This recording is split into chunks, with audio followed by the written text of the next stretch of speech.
You are a visionary, an entrepreneur, a business owner. You want to make money from your passion and create the freedom that you've dreamed of. But it's slow. The income is slow, the impact is slow, and the freedom is slow. And here's the kicker. You've actually never been busier. You're working longer than ever, burning through daylight, and your family have forgotten who you are. You're tired and frustrated and you can't even sleep well at night. The business just feels so heavy, and all you ever wanted to do was just make the money you want to make doing the things that you want to do. And that's where I come in. Hi, if we haven't met yet, my name is Dr. Storme, and I'm the host of the Business Acceleration Podcast, where we shift your business from heavy to light, time poor to time abundant, and from income lack to income growth. We're going to achieve it together with my 20 years experience as a psychologist, helping people just like you to break through their barriers. And we're going to throw in a little of the woo as well. So thank you so much for pushing play today. Let's begin. Welcome to another episode of the Business Acceleration Podcast. I'm super excited today to introduce you to the very, very lovely Krystle Dookoo. Krystle, welcome to the show. Hi, thank you so much. I'm so happy to be here chatting and talking with you. So thank you so much. Oh, you're so welcome. So Krystle, can you tell us a little bit about who you help and how you help? Okay, so I work with a lot of small businesses, individuals, and entrepreneurs that are either now learning to use social media or are too busy to use social media. So what my role is to really assist them in making sure that their social media platforms are managed properly, but most importantly, helping them get their voice out to their audience. So what I do is I spend a lot of time really getting to know my clients and making sure that when I manage their platforms, it's not my voice, but it's their voice and their message and their platform and their passion that's getting out there to their audience. Okay.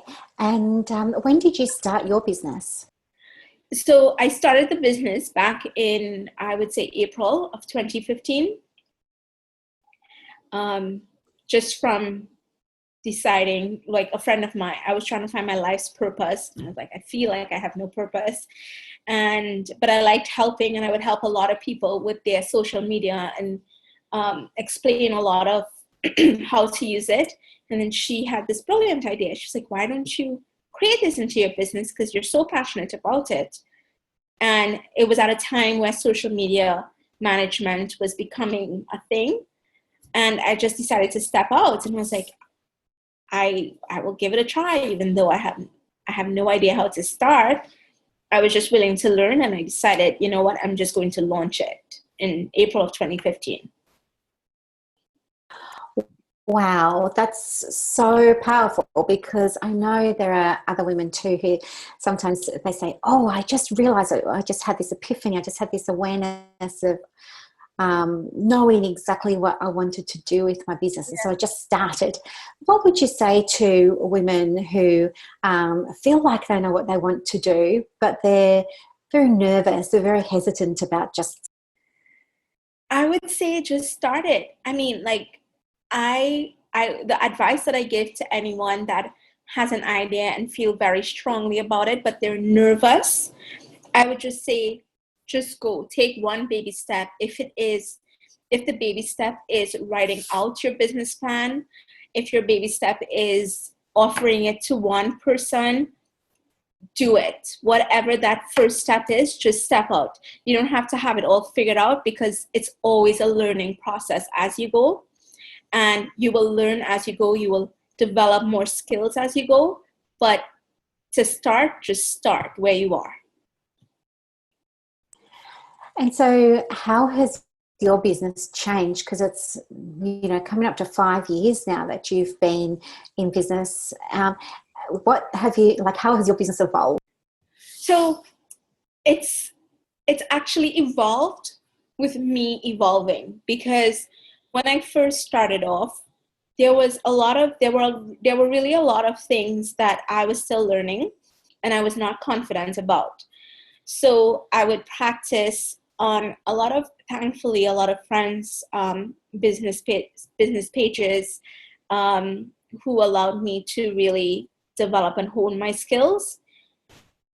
But I would have like one client here, one client there. Now I actually have all my slots of clients, like the different time that I have allocated, I have all of them filled. So my business has grown to the point where I was just like trying to take anything to learn, to a point where I have become selective with the type of clients I engage with and the type of clients that I work with. They are more established and high profile. Well, yeah, they're very much more established in their careers, very high profile in their industries. And now, because of the time and commitment to learning my skill, I've been able to attract the level of clients that when I first started, I never thought I would be able to get. And now 5 years later, these are clients that at one point I was dreaming about, and now they're my clients. So I would say that my business now has grown to a point where I have the clients that I need and I love working with, and they really challenge me, and I learn a lot from like being their social media manager and managing their profiles. And it's just something that I never thought was possible. And so was there a tipping point for you? You know, in business, it can be a client comes here, another one comes there, and you don't have any work for a few months, and then one more comes. Was there a tipping point where all of a sudden you just noticed that more and more clients were filling up the slot? So when I first started, there were that same one client here, one client there, start, stop, and everything. And so I would always have my business there. And then in March of 2019, yes, just last year, March of 2019, a friend of mine who knew about my business when I first started up reached out to me, and he asked me, he was like, do you still manage, do you still do your social media business? And I said, yes. I do tend to coach people, so I do not necessarily manage them. He's like, well, I'm actually a friend of mine is looking for someone to manage it. So I decided to take him on as a monthly client, where before I was just doing little coaching sessions.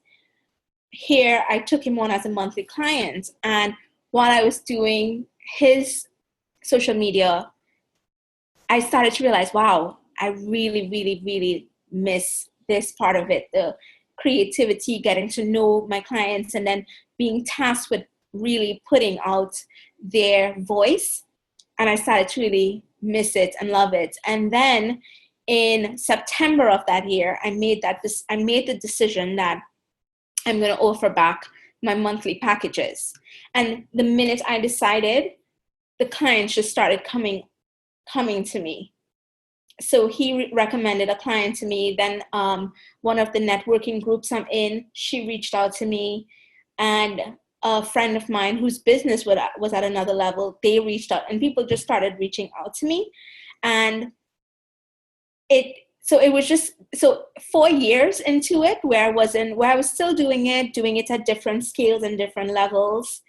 But in September of this year, it just like took off. So it took me, I would always say I started it 4.5 years ago, and I kept at it, tweaking my model here and there. But last year, is when it really took off to become what I always envisioned it to be. And it sounds like it really took off when you connected again with something you're really passionate about, which was getting to know your clients and being able to tap into that feminine energy of creativity and, deliver services for them that were exciting for you as well as for your client. And I think the second thing you were saying there too was when you switched up your approach to packaging, your services, that was also a key factor for you in being able to transition the business now into this whole new other chapter. Yes, correct. Yeah, that's exactly how it Okay. works. Yeah. Do you have any advice for women who might be listening about things like how they should be packaging their programs? So a lot of the women who listen, they're involved in coaching. Mm-hmm. And, in America, it's less than 20% of coaches actually make any money from their coaching. Yes. And so I was just wondering, you've had this really beautiful experience with your business. Do you have any advice to share with some coaches out there who might be struggling at the moment? So, and this is what a mentor said to me, and I put it into practice, and it has worked wonderfully. For coaches, I would say, think about what your hourly rate is, right? So, I mean, you may think about what you're offering to your clients, and think about your hourly rate, and think about how many, like, is it 2 hours a week that you plan to spend with them? Is it 10 hours for the month? And that's how you develop your package. One of the things that I would advise is don't be shy about assigning a value to what you know and your worth. Because sometimes people, I think, and I struggled with this, is that you feel like you have to undervalue yourself because people wouldn't come to you if you're at a certain rate. That's where I feel like trust and confidence come in. If depending on don't set yourself under minimum wage. That so say minimum wage here is $15 an hour.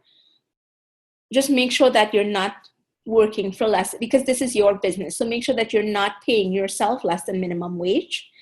And if you want to double it, if you want to triple it, depending on what your experience is, depending on what your expertise is, whether you're starting off or whether you're seasoned, think about your connections, think about your training, and assign that value to yourself, and then multiply that by whatever package, and then you present that as a package. Another advice that was given to me was sometimes individuals would want a lower rate. And, we're tempted, to give a discount. But sometimes if you give a discount and you give a lower rate, it feels like you're giving less value then a part of you would feel like you want to give less value. One of the things that I was taught was just to be flexible with payments, be flexible with people, set up payment plans if necessary, but let them know, hey, so this is my rate.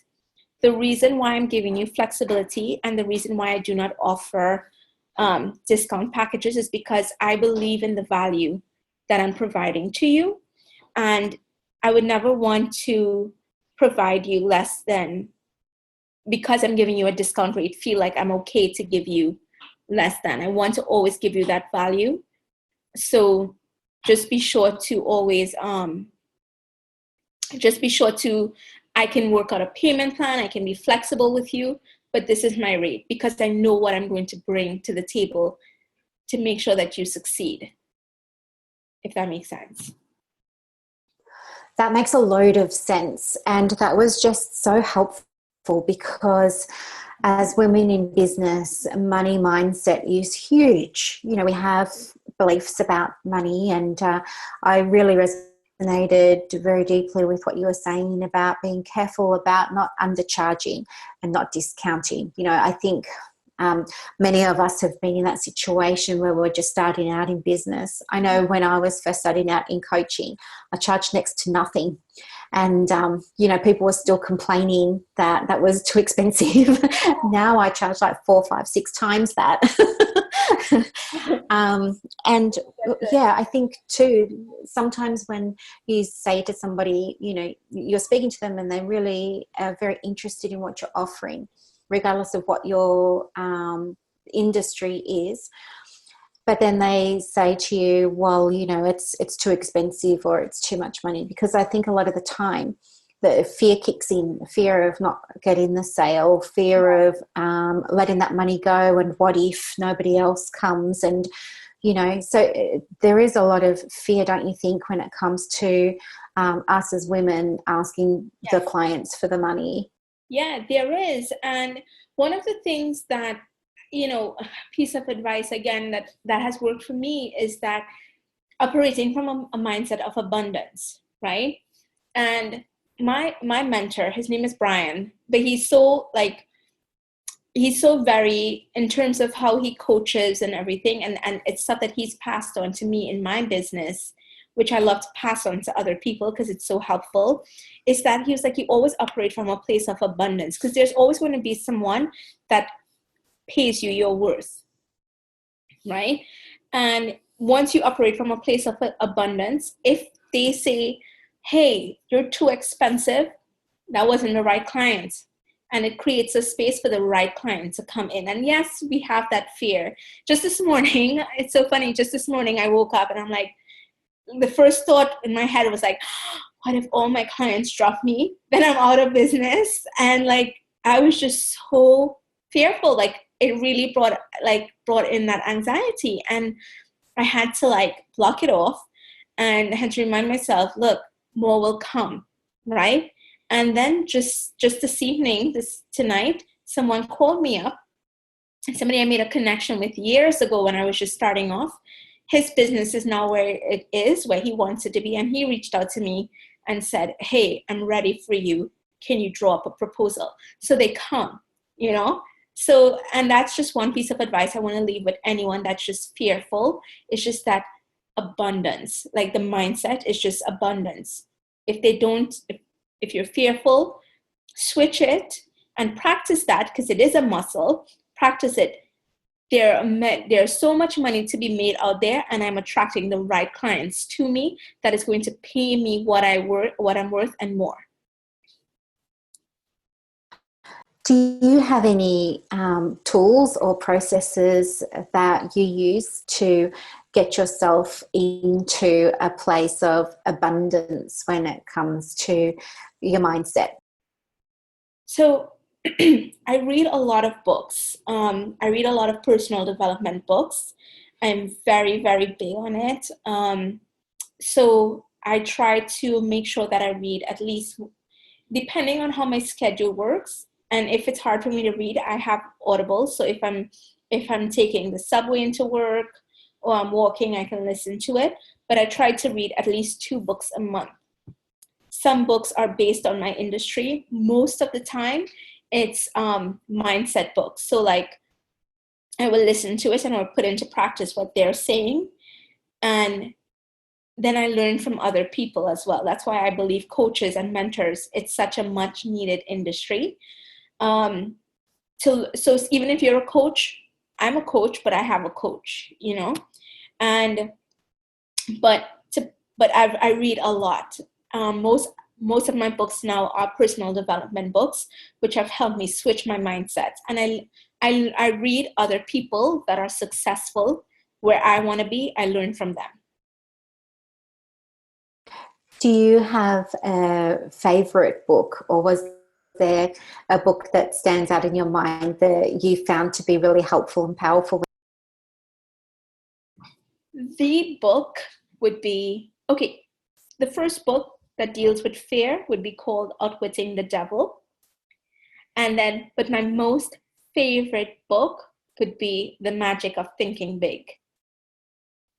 That book really gives you hardcore principles that's just so easy to apply, that helps you switch your mindset to that place of abundance.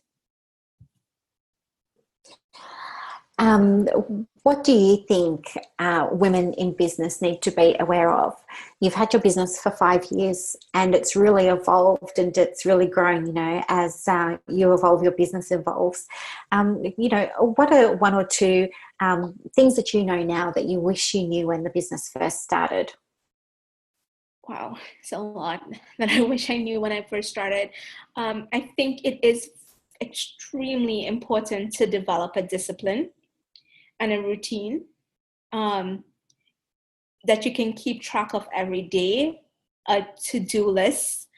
It's fine if you don't get the entire list done, but it's important to follow. Like for me, this is what works for me. And I was never a disciplined person, but I realized I had to become that to be able to be accountable to my clients and to myself. So either the night before or the day of, I write it down what my plan is to accomplish each day. And then whatever my goals are, every month I have a goal that I set for my business. And then every day I make sure that I'm working towards that goal. So I feel like one was really learning to become disciplined and making sure that I tick off those to-do lists and hold myself accountable. The second thing, again, would be the reading. I wish I read a lot more. And the third thing I would say is learning to be very protective of who I tell my plans to. Because especially if you're now starting off or you're still questioning yourself, depending on who you're speaking to, their words of negativity may totally throw you off. So I've learned to be very selective about the people that I talk to that can encourage me and push me forward, and make sure that it's always a positive space and energy. So I should always leave a conversation feeling motivated and inspired, and ready to chase my dreams, as opposed to feeling down. And once I started to figure out who the people were that were distracting me or making me feel like these things couldn't be achieved, I stopped entertaining conversations with them. And it seems harsh, but I realized I had a purpose to fulfill in this life. I have a goal to fulfill, and it was up to me to be very, very protective of it. Yeah, so that's what I wish I knew. Absolutely. I'm just thinking too about my business. So I've got two businesses. First of all, I'm a psychologist and I have a wellness practice, but over the last little while I've started a coaching practice. Mm-hmm. And it was really built around the principles of manifestation, universal laws, things like that. And I loved it. And I was sharing with people about how much I loved it and things like that. But you're right, there are always going to be people that want to pull you down or tell you can't do it, or nobody's going to be interested in that, or why don't you just stick with your normal job? And you do come away from those conversations with a little bit of doubt. Yeah, like maybe I can't do it. Yeah, and you question yourself. Yeah, and that's the worst thing. Yeah. It's a normal part, but it's definitely like you. It's something that I've learned along the way. Yeah.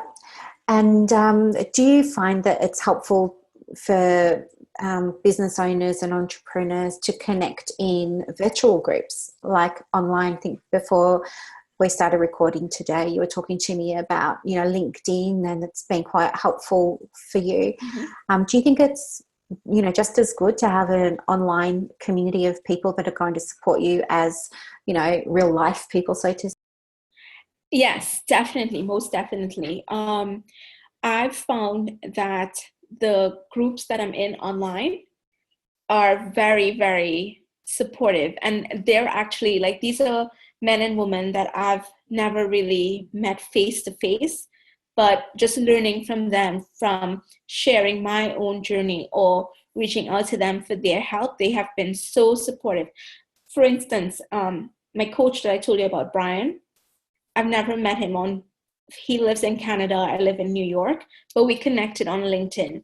And just from his guidance, not only the stuff that he has taught me, but just as a friend, a friendship that has developed, have really pushed me to keep stepping out to other levels. And just, if there's ways that he can support me, he support me. And it has also taught me to support other people in their journey. So for instance, I come from Trinidad and Tobago originally, small island in the Caribbean, and there's a lot of intelligent, amazing entrepreneurs there.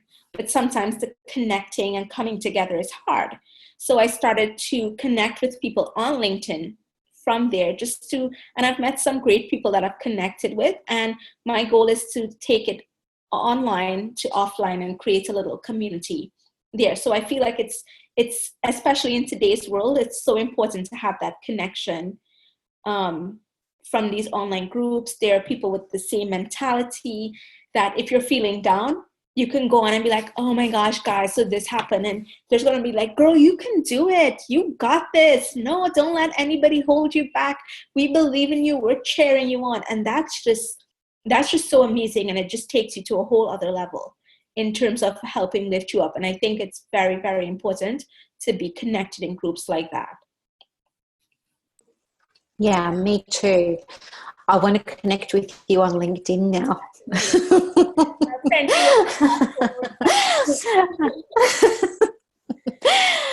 Okay, so getting back to what you actually do for work, can you share with us, in your experience as supporting people with their social media, what do you see as some of the more common mistakes that people in business or women in business perhaps might be making when it comes to their social media?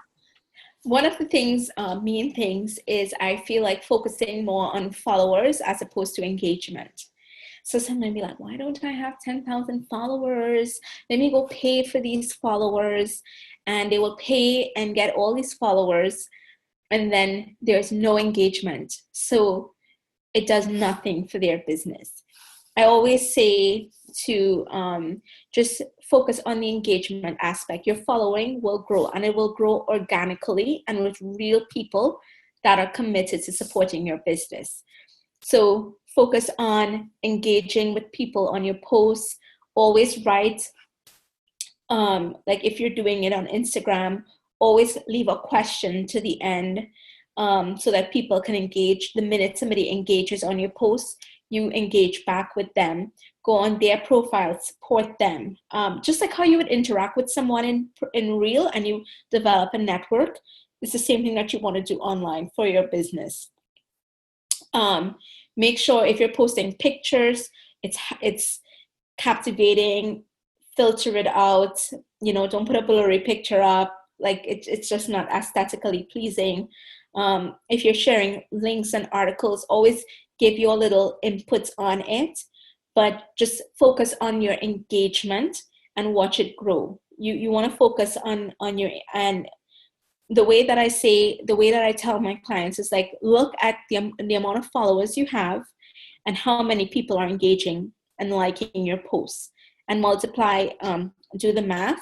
And once you can maintain a 6% and above engagement, you're doing well. Because most people who have tons of followers, like tens of thousands of followers, their engagement is 0.2%, and it does nothing. Like it may seem like you have a lot of followers, but you don't have a high engagement. So focus on the engagement in your social media. So apart from asking questions to your audience, so I'm thinking of a client that I've been working with. She's got a Facebook group, and there are lots of people in the Facebook group, and not a whole lot of engagement. She's tried everything, theme days, running Facebook Live videos in there, etc., and not been having much luck. So, do you think, is there any other strategy you might be able to suggest in addition to the great idea there of asking questions? Is there anything else that were perhaps? I would say sometimes, because I've seen this in a lot of groups too, where people would use it to they might have the live videos and ask questions, but it's always from a very salesy product. This is my service, this is my product. Let's talk about it. What do you guys think? In your groups, foster a community. So don't talk about your product. Don't talk about your product. Don't talk about your service. Engage. Be like, hey, so what? Share something meaningful. Share something motivational. Ask people to be like, hey, so guys, today I had the hardest day, but this is what I learned. Tell me what was the hardest thing that you faced today? And you create that trust and you create that relationship. And when you build that trust and that relationship, that's when people are going to start reaching out to you to know, well, what is it that you do? Hey, so I see that you are paint, I don't know, I'm just off the top of my head, I see that you do painting ceilings of murals or something like that, whatever it is. I'm actually interested like in getting this, so whatever it is, like don't just, you might post and say, this is what I wanted to talk to you. Engage your audience instead. Engage your Facebook group and try to get to know them, what they're about. And then once you start pulling out people, so instead of there's going to be another video where she's talking about this and this, it's an engagement instead. And then like once a week you can drop a video and people will chime in, but be there to form and develop that relationship and get to know everyone that's on there. I hope that helps.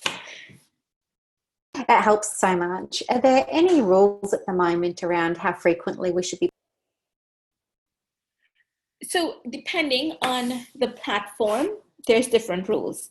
So like LinkedIn, you want to post, when you're now starting off on LinkedIn, engagement is a lot more important than posting. So you want to start interacting with other people's posts. And you want to spend like every day, maybe 2 hours a day, set a limit. I'm going to interact with 10 people's posts. So, and interacting doesn't mean just liking it, but commenting on posts that mean something to you, right? And sharing a little, and not just saying, hey, this is a nice post. Just read the post and, hey, thanks for sharing this. This is what I've learned as well. Add a little piece of your own value or nugget of your own knowledge to the post, right? And you do that consistently. And then as people start liking you and realizing that you're commenting on their posts, then I would say start off with posting 3 times a week, your own content, and not just sharing articles, because it doesn't really help your profile, the algorithm on LinkedIn. So you want to post something of value. Ask yourself, hey, if somebody else was sharing this, would I have found this valuable? So you want to make sure that if you're posting something that's going to pop up on other people's pages, that they find value in it. Instagram, I would say 1 to 2 times a day, because you want to give your posts time to get traction on it and give people time to interact on it. And Facebook, once a day. Because if you post too much, it's just too much information and people can't soak it in. And once you post one post, your post gets lost in the whole thing. And now there are different people who says differently, but for me, I've found, like, especially where I look to increase engagement and not necessarily followers, I like to post in healthy doses so people have enough time to interact and take it in and do feedback. Okay, that's all very, very helpful. What are your predictions for the role of social media in business over the next, 12, 18 months? So I feel like LinkedIn is just going to continue to dominate, especially where it's not such a strict business, I'm all about business platform anymore. It really is a community platform. And I feel like more people are really going to get on there, and that's going to overtake because it's not a hard sell site, even though a lot of people do, but it is a site where as you really start to get your name on there and your followers on there, people start reaching out to you. So I think that is going to blow up. I think Facebook pages, unless you're pumping money into it, your audience isn't seeing it. So I think Facebook groups are becoming more and more popular. It allows you to really interact with your community. And if you do have to share something, your community can see it on there. Whereas Facebook pages, business pages, are so heavily monitored. And unless you're really pumping money into it, like if you're doing it for ads and you really just want to drive traffic and you don't mind putting money into it, it's fine. But if you really want to create a community and an engaging community, I always say Facebook groups are better to go with. And I think Instagram will always be a great playing field if you have heavily, like if your business deals with a lot of images and can produce a lot of images. Pinterest is great again for images, but like for the type of clientele that I work with, Facebook, LinkedIn, and Instagram, especially for entrepreneurs and for people who are public figures or speakers, those three tend to be better. So Facebook groups, LinkedIn will continue to grow, Facebook groups, and Instagram will continue as well. I don't see Instagram. I feel like more and more people are using it for business purposes. Okay. And how can people get in touch with you, Krystle, if they want to connect with you and get some guidance around their social media for their business? They can get in contact with me. Let me make sure it's the right name. Krystle on LinkedIn. I'm most active on LinkedIn. And my LinkedIn is Krystle Dookoo. So it's KrystleJenna Dookoo, Dookoo. They can shoot me a message on there and I will respond right away. And my Facebook page is Imagery Mentors. They can shoot me a page there. I'm actually for my own social media business, I actually just started up a Facebook page because I want to create a group out of it. But mostly LinkedIn, if they want to contact me. Brilliant. And just before we go, do you have any final words of advice for some of the women who are in business before you leave? Yes, I would say, you know what? You don't have to have it all figured out. Learn as much as you can from people who are successful in your industry and just put those blinders on. And if you're feeling down and you're feeling despair, have your feelings. It's totally fine to process it out and have those moments because we are women. And the beautiful thing about being a woman is that we have this wide range of emotions. And I feel like when we allow ourselves to feel it and process it out, that's how we can continue moving forward. So have those days where you can feel if you want to eat that piece of chocolate cake and cry over that I didn't get this client today, go ahead and do that and then move on and keep going. And just learn because you never stop learning. Learn from as much people as possible. Do those webinars. Invest in yourself, invest in your knowledge, and soak up as much information as you can. You'll not regret it. And that's it. Well, thank you so much. That was really, really helpful. And, this has been one of my favorite interviews so far. I really just think everybody's going to get so much value from it.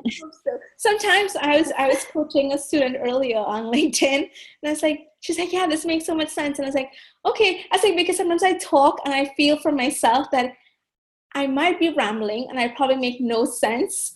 But I'm glad to hear that. So thank you. I appreciate it a lot. And I'm always here to help, because so many women have helped me. So I'm always here to help any way that I can. Yeah, we Absolutely have to lift each other up, I think. Well, thank you so much. It was such a pleasure to have you on. Would you consider coming back again for maybe a follow-up episode if the people, yeah, because I'm sure some of the listeners are going to have some questions. So, Of course. guys, feel free to connect with Krystle, or you can send an email to me, and the details for that will be in the show notes, and we can absolutely get Krystle on again, maybe do a question and answer. Yes. So thank you so much, Krystle. Really loved seeing you today. Dr. Storme, I appreciate it so much, and you were such a pleasure. Thank you. And continue doing your amazing work and creating, like the stuff that you're doing here to help other women. This is so amazing. So thank you for the work that you're doing as well. Thank you so much. Okay. All right. I'll talk to you later. Okay. Bye. Bye.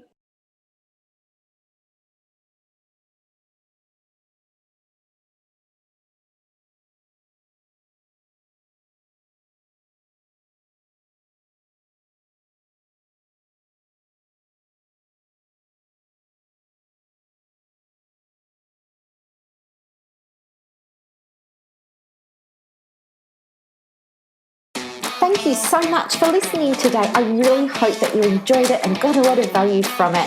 Help me help others by sharing this podcast. And if you feel called to leave a review on Apple Podcasts, remember to let me know so that I can send you a very special thank you gift.